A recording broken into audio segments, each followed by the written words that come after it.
Okay, so now's the opportunity to show you how to use a Venn diagram to prove what, honestly, looking at this equation is a pretty nasty looking equation. If I just look at that, my eyes kind of glaze over, and I'm not really sure how I would even approach that. If this were perfect induction, I guess I could do it, but it would involve an awful lot of work.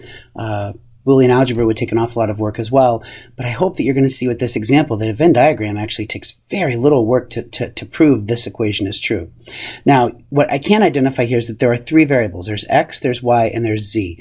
Three variables is kind of the upper limit for a Venn diagram. We really can't do much more. Well, it's possible to do more, but it's challenging. So here we're going to get to see an example of kind of the largest extent of a Venn diagram. Now, as we've just seen in the lesson, the two-variable Venn diagram looks something like this, although more perfect when a computer draws the circles. The third variable is going to need to come in from the bottom.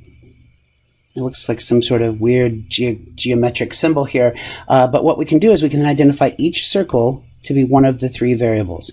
So we have x, we have y, and we have z.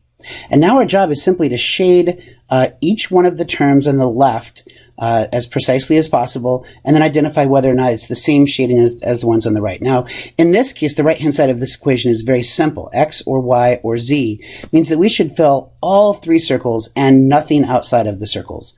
That's what X or Y or Z means. It should cover all of X and all of Y and all of Z.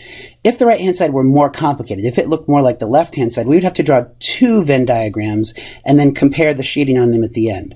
But because the right-hand side is so simple, we can see all we need to do is verify that we cover the entire surface of all three circles. So let's look at X and not Y. So I need something that is inside of X, but is not inside of Y. So that's going to look something like this. So I'm looking here at this region. This is inside of X, but it's outside of Y. So everything that's in the shaded region there is the first term. So that's term number one, and I'm going to go ahead and identify that as term number one on the picture. Now the second term is x and y. X and y, I call that the football.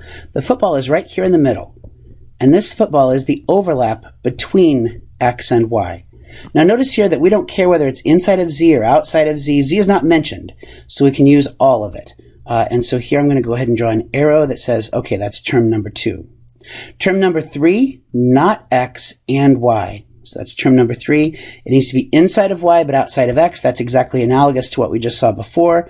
So here I'm looking at inside of y but outside of x. And so you can see here that this is the region that looks like that.